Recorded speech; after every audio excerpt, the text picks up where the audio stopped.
Look, I'm gonna show her the Christmas spirit. Her? What?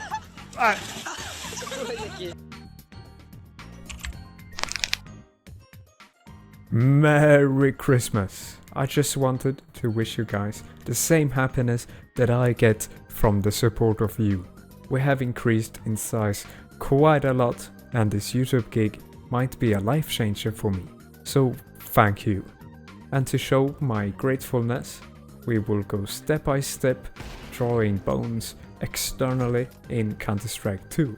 This Bone Esp will draw lines between 13 different bone positions with a beautiful colored line.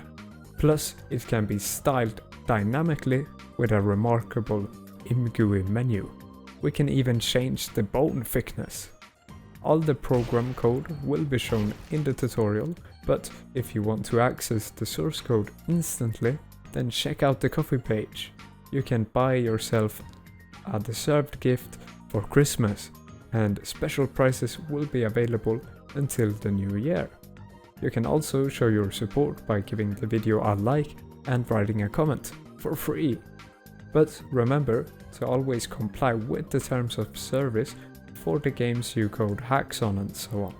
The tutorial should not be used for unfair advantages, and we explicitly show tutorials with multiplayer disabled. You can find the Discord in the description. Now enjoy this video.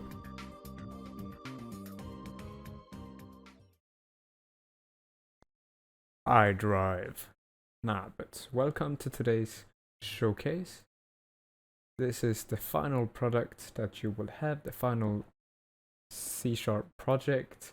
It has some code, but I will go through it step by step, so there shouldn't be a worry. Let's start Counter-Strike 2, but with the start launch option -insecure. Incredibly important that you do this because we want to disable VAC and not harm anyone else's experience. Now inside of the game, you can check that you're in -insecure mode by going into matchmaking, casual, try to join a game, and it will say that we have launched in -insecure game. So that's perfect. What we can do then is to launch our project, click on the start button, and we will have our beautiful little menu. So we have the Bone Esp, we have ESP enabled, we have the team color, enemy color, but let's get into game and check it out. Okay, so I launched a practice game on Office with some bots and I have stopped them. So here we can see if the ESP is enabled, we can see some skeletons through the wall. They flicker a bit, but that's fine. We can change the bone thickness of these characters. We can change the color. Now they're red, but let's keep it at white for the moment and take a closer look. So if we aim at this guy, you can see that there is a bone, a skeleton of this fella. We can change the color however we want. We can have green. Look at that. Look how cool that is.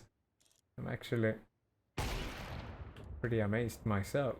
And they have a little circle of a head. That's not proportional, but we have these skeletons. We can see their arms, their legs, their feet, and everything. So that's what we will do today. We have our own skeleton as well. Here you have them. Team color. Can change their color as well. Can have those colors. I hope you guys enjoyed this tutorial. I'll see you in a bit. So like usual, we will get into Visual Studio and create a new console project in C#. The .NET version will be the 8th, and let's get it started. The very first thing we will do is get into the properties of the project and set the build option to x64. when we have set the project to the correct build architecture, we will install the following NuGet packages: Swedz 64 and clickable overlay with the version 9.1. I had some issues with 9.2, so install 9.1. Then we will initialize the Swedz 64 library and add using system.numerics. So we initialize it by creating a new instance of the Swedz library and the process CS2. After that, we will create a new class that will handle our rendering. So we will just briefly create it and have an attribute overlay size. We will set this to the screen size. It's just a default value. We will write over it later, so it doesn't matter that much, but just set it to a value. After that, we will create a pointer for the client address and create a new instance of our renderer class. We do want to use the clickable overlay, so we inherit the overlay on the renderer and add using clickable transparent overlay and ImGui net if you haven't already. Now, because we inherited the overlay, we will have to implement the protected override method of the render. So we will simply add it and continue. For the next variables, we will need a new class of an entity. So let's create that. So we will add the attributes that we want for our entity object. So we will add the pawn address, controller address, origin. The important ones are the team, life state, distance, and then the bones, both 3D and 2D. After that, we will create an enum for our bone IDs. So you could loop through the bone matrix and find out these IDs, but these are the important ones. So the waist, the neck, the head, and so on will have values, and then we will add the index on the right side so we can easily remember which one is which. Then, once we have the entity class ready to go, we will create a new list of entities to handle the enemies and teammates, and then a single entity to handle our local player. Like I said before, we will write over the screen size, and here is where we do that. So set your screen size here. Mine is 1920 by 1080. So this is actually where we start our Bone Esp loop. We will have a while loop set to true, so it always runs. Then clear the entities and clear the console from old entities. We will firstly create an entity list pointer by reading the client and the entity list offset. But we need some offsets, so let's create that. So we create a new class called offsets, and we will list the offsets that we need. So we will open A2X offset dumper for Counter-Strike 2. Credits to him for making this GitHub repo. We go into the generated folder and write down all the offsets from the file offsets.cs. So here it is, the dv entity list, dv local player pawn, and then the dv view matrix. After the offsets.cs offsets, we will go into the client.dll.cs file and copy the following: player pawn, old origin, team num, life state, model state, game seed node. And that's it. We will make them static as well, so we don't need to create an instance.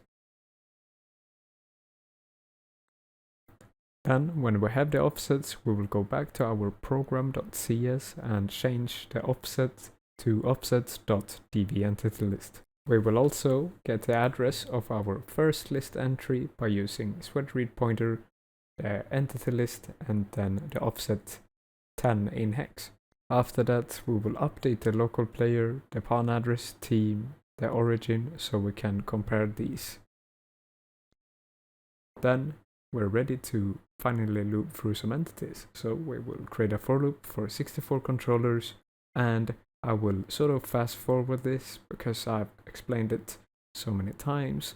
And if you want detailed information, I suggest you watch my How to Loop Through the Entity List of CS2 video. But to summarize it, we get the current controller, then we get the pawn handle, we get the current pawn from the pawn handle by making a second entry with the pawn handle as the ID. But now the new variables are the C node and bone matrix pointers. So we get the C node from the current pawn and the game C node. Then we get the bone matrix or bone array from the C node and the offset model state plus the DV bone matrix, which has the value 0x80. I couldn't really find it on the A2X GitHub. Then we will need to get the view matrix, so we create a new class called view matrix. We will have 16 floats here, M11 to M14, M21 to M24, all the way to M44. Then yet another class, we will create a reader class that holds some methods that the Swedz library doesn't include. So we will have the Swedz object here and then set the current Swedz object to the constructor Swedz. So the first function will be the read bones, which gets the 3D coordinates of our specific bones. So we will read a chunk of bytes with Swedz.read bytes, get sort of all of the bones that we want. Then we create a new list of bones, vector-free ones. We loop through the enums, get the enum value, then we get the x, y, and z floats from the enum position according to our bone bytes. Then when we have the x, y, and z,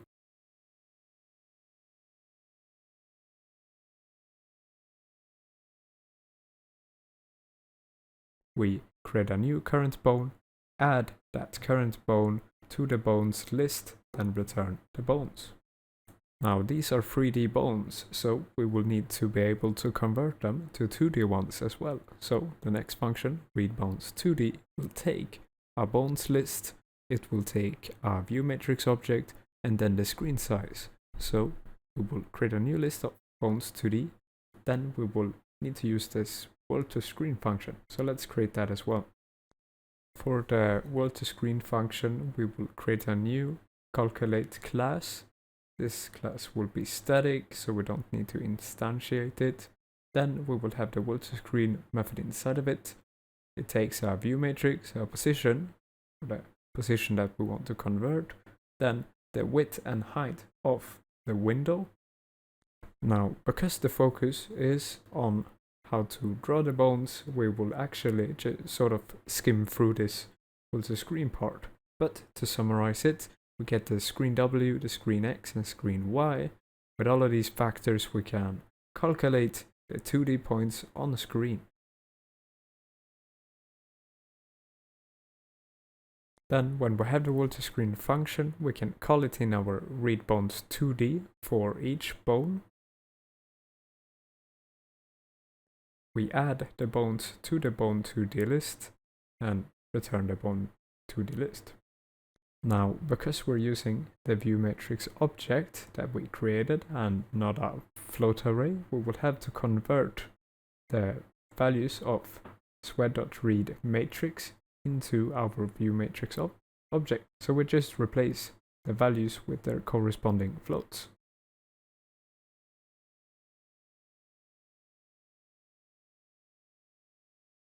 Now that we have our reader functions, we will create a new instance of the reader in our main code. Use the Swedz instance from earlier. Then we can finally read our view matrix. So we use the client and then offset.dv view matrix. Now before we add the entity, we will read the team and life state. We will check the life state.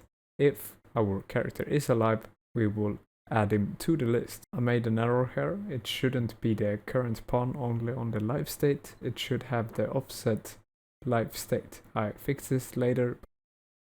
Now we will finally add some values into our entity object. So we add a pawn address, control address, the team, the life state, the origin, the distance, and now the bones, both 3D and 2D, by using the reader.read bones, first with 3D and then with 2D.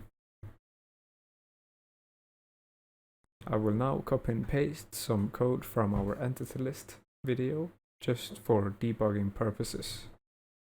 Now at the end we will copy our entities and throw them over to our renderer so we can loop through it there and draw the bones. So we will have to create some objects on the renderer side to use these. So we will have some class variables. We have the overlay size from before. We will create a new one, window location, which will be at the start of our window, or 0, 0 if it's full screen window. We have some entities and a local player to copy. We have a draw list pointer, a boolean for the ESP, and a team color and enemy color. The ESP, team color, and enemy color will be adjusted with the ImGui menu later. Now in our render method, we will begin a new window called Bone Esp menu. We will have a checkbox for the ESP and refer to our ESP boolean. We will have a float, which is called bone thickness. We will refer to the bone thickness. We will have a value of 4 to 500. Then for the color scheme, we will have a collapsing header, which means it's minimized. If not, you click on it. We will set the team color to that color picker, and then for the enemies, the same. At the end, we will check if the ESP boolean is enabled and draw the skeletons if that's the case. After that, we just use imgui.end. The next function will be to draw the overlay. We have done this before, so I'll just copy and paste the function right over here. So the next function, the most important one of this tutorial, is the draw skeletons method. We will check that our entities copy is fine by checking the count, that it's not equal to 0 or equal to null. Otherwise we'll just return. If it's not the case, we will create a new temp entities with a copy of that entities copy. We will get the current window draw list. We will have a new uint color, and then for each of the entity we will check if the entity is null. If that's not the case, we will continue. We will set the uint color to the players or the entity's team. So if it's a teammate, we will set to the team color. If it's an enemy, you get the gist of it, we get set it to the enemy color. After that, we will check that the points, the 2D points of the bones of the head is within the screen position. So if it's greater than 0 and less than the overlay size, we will render it. So to calculate the line thickness, we will just create a new current bone thickness by dividing the bone thickness by the distance. It's not a perfect way to do it, but it's something. So to draw these lines between the bones, we will have to go in a specific order. So first off, we will draw from the neck to the head to create that neck line. But we will need to get the index of the neck and the head, so we get it. It's 1, then it's 2 for the head. We will draw a new line with ImGui from the neck to the head, and then use the uint color with our current bone thickness. Next up will be a line from the neck to the left shoulder of the character. So we just check the IDs again. We can see that shoulder left is 3 and the neck is still the value 1. So we just copy and paste with the line starting from bones with 1 and then the bones with 3.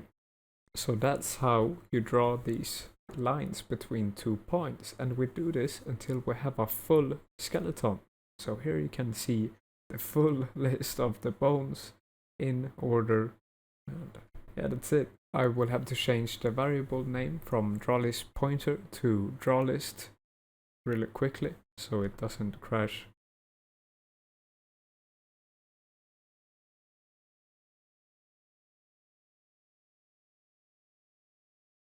And at last, when we have drawn the full stick figure, we will need a head for him. So let's just create a small little circle that is not really that relative to the distance.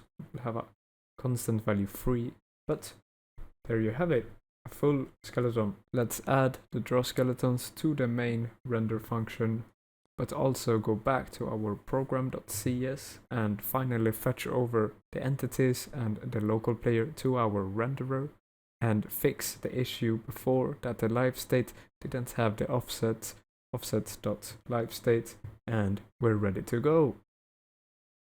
Okay, so finally we're done with the Bone Esp.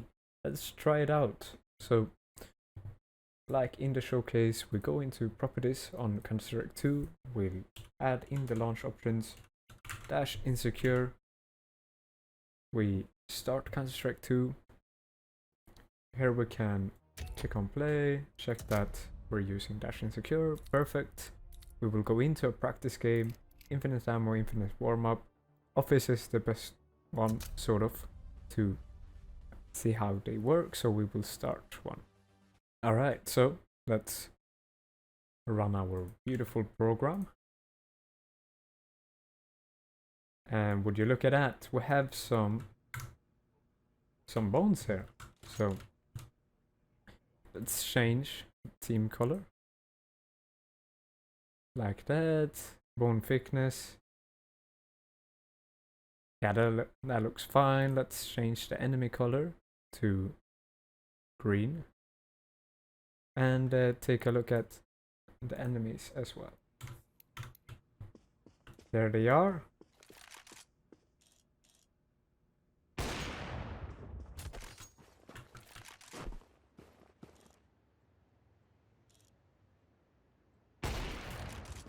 Look at that.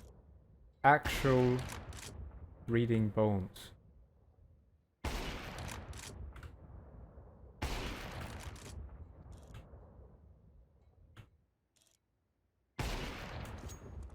You can see here that the arm, the hand, everything. We can disable the ESP easily. Change the color to whatever we want. Thank you guys for watching and Merry Christmas.